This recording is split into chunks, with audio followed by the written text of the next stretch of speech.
देशवासियों, जय हिंद। मैं हूं जसवंत राज परमार, मुंबई। कैसे हैं आप सब? बहुत दिन हो गए घर में रहते हुए। आपका मन अच्छा होगा, आराम कर रहे हो। माना कि कोरोना का काल एक विपत्ति का काल कहलाया जा रहा है, लेकिन सवाल ये होता है कि इंसान आराम के लिए कितना लालयित होता है। अपने जीवन में बस वो यही ईश्वर से कामना करता है कि बस मेरे को आराम मिले। लेकिन शास्त्रों में ऐसा कहा जाता है कि अति वर्ज्यते। हर कोई चीज ज्यादा होती है वो खराब है। हर चीज, भले पैसा हो, धन हो, दौलत हो, प्यार हो, आराम हो, शोहरत हो, सब कुछ अति वर्जित है। हर चीज ज्यादा नुकसानदायक है। बस आजकल ऐसा ही महसूस हो रहा है, घर पे कोरोना के कारण लॉकडाउन में घर में है तो थोड़ा मन को शांति नहीं मिल रही है। माना कि शारीरिक आराम हो सकता है, माने कि कुछ समय के लिए वैचारिक आराम हो सकता है, लेकिन दिल इसको अनुमति नहीं देता ऐसे आराम की। क्योंकि इंसान धरती पे आता है अपने कर्म करने के लिए आता है। जिस प्रकार के भी कर्म करना चाहता है वो करना चाहता है, धन दौलत के लिए, सुख समृद्धि के लिए, प्रगति के लिए, जीवन यापन के लिए कमाना पड़ता है उसको। और जब वो नहीं कमाता है तो उसका शून्य में आ जाता है जीवन। और आज इसी शून्य के इर्द गिर्द हम घूम रहे हैं, और इस सूर्य के अंदर एक जीरो छिपा हुआ है, और उसी जीरो के हम अंदर बैठे हुए हैं। मेरा आपसे निवेदन है, धीरज रखकर घर में बैठिए, अपने मन को समझाइए कि ये वक्त भी गुजर जाएगा। लगभग गुजर गया है, लेकिन कुछ कारणों से इसमें बढ़ोतरी हो रही है।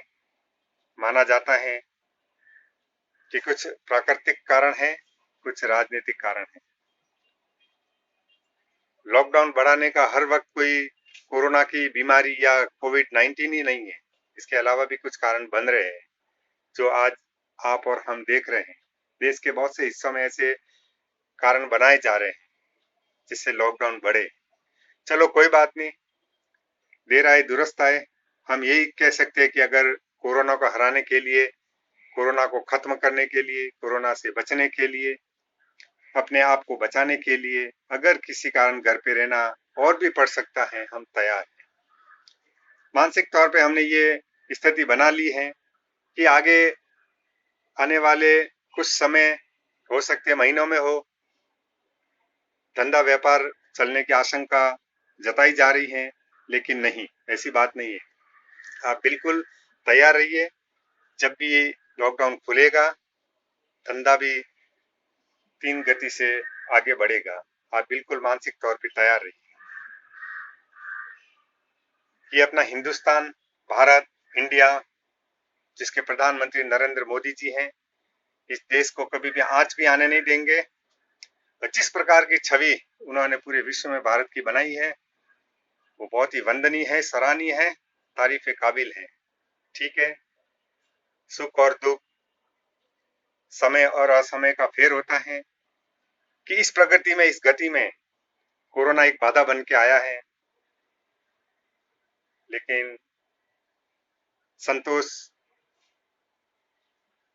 उसमें ये होता है कि पूरे विश्व में ये एक महामारी का रूप लिया है। ये भी वक्त गुजर जाएगा। आज हमारा भारत एक होनहार भारत, एक विश्व विजयी भारत, एक विश्व गुरु भारत, इस भारत को कभी आंच नहीं आएगी। जब जब तक नरेंद्र मोदी जी हैं, इस देश के किसी भी कोने तक कोई समस्या स्थान नहीं ले सकती है। कितने भी राजनीतिक कारण हो, वो समस्या खत्म हो ही जाएगी। आज मेरा दिल 2 दिन से उन श्रमिकों के लिए, उन भारत के ईमानदार नागरिकों के लिए जो अपनी मेहनत की रोजी-रोटी कमा के जीने वाले लोग आज वो सड़कों पे है। कोई 100% लोग सड़कों पे नहीं आए हैं, 10-20% लोग किसी भी कारणवश आ गए हैं। हमें उनको हर हाल में सहयोग करना है, समझाना है कि आप इस प्रकार से अपने आप को तकलीफ में मत डालिए। बहुत से राज्य ऐसे हैं जो राजनीति कर रहे हैं, ट्रेनों की अनुमति नहीं दे रहे हैं।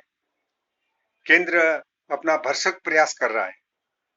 केंद्र ने प्रतिदिन के हिसाब से 100 रुपए के लगभग उनको खाने पीने के दिए हैं राज्य सरकार को, लेकिन राज्य सरकार उसका क्या पालन कर रही है वो जाने, उनका ईश्वर जाने। लेकिन जिस प्रकार से इस श्रमिक आज सड़क पे नंगे पैर इस गर्मी में तकलीफ देख रहे हैं, वो इस देश का कोई भी नागरिक देखकर उसको अच्छा नहीं लगता होगा। ईश्वर से प्रार्थना करते हैं कि उन्हें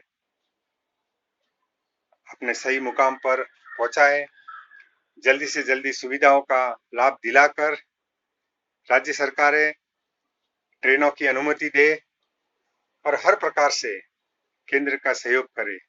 आपको आपकी अगर राजनीति करनी है करिए भले ही, लेकिन इन गरीब लोगों के बारे में भी सोचिए कि शायद उनका परिवार वो बहुत ही तकलीफ में है, बहुत ही तकलीफ देख रहे हैं।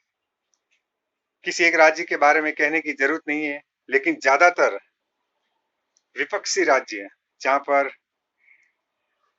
भारतीय जनता पार्टी की सरकार नहीं है, वहां पर ये ज्यादा समस्याएं खड़ी हो रही है या खड़ी की जा रही है।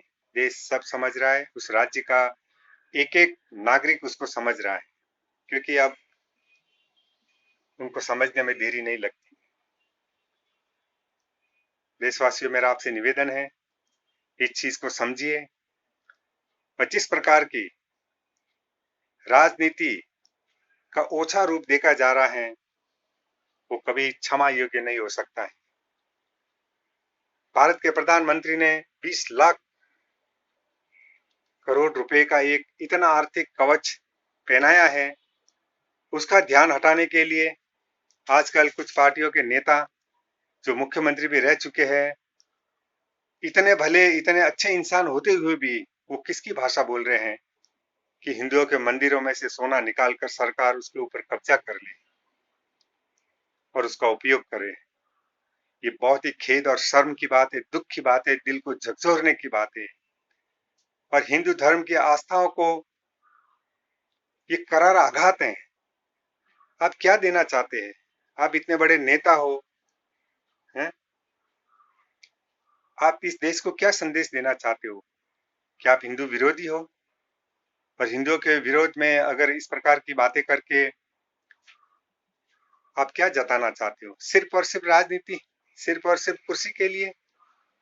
नहीं, अब वो मतदाता नहीं है कि आपकी इनकी विरोधी और मीठी चुपड़ी बातों में आकर आपको अब वोट देंगे, नहीं देंगे। आप दिनों दिन अपना कद कम कर रहे हो, अपना वोट बैंक कम कर रहे हो। किसी एक वोट बैंक के लिए आप पूरे देश को तिलांजलि देने की कोशिश कर रहे हो, ये अच्छी बात नहीं है।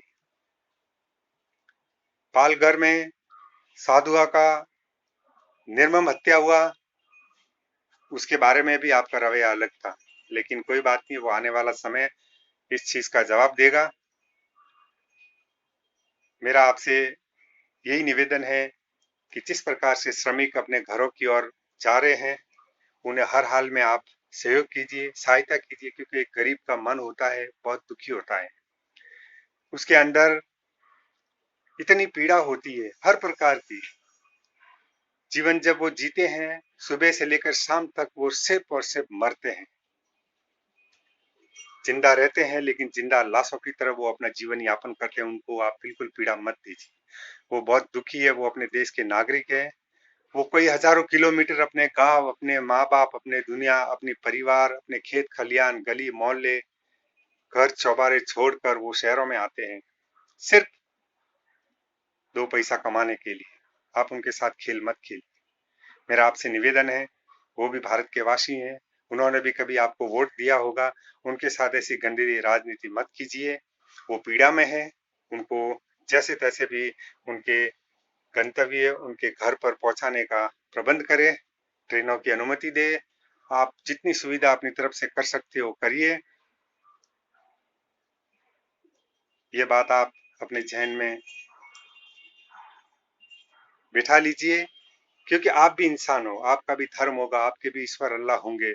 आपके मन में इस प्रकार की पाप भरी विचारधारा नहीं आनी चाहिए। माना कि आप किसी पार्टी के बड़े नेता हो, आप अपने पार्टी के नेताओं को खुश करने के लिए ये बोल सकते हो, किसी सरकार के अच्छे कदम को हटाने के लिए इस प्रकार के बयान दे सकते हो।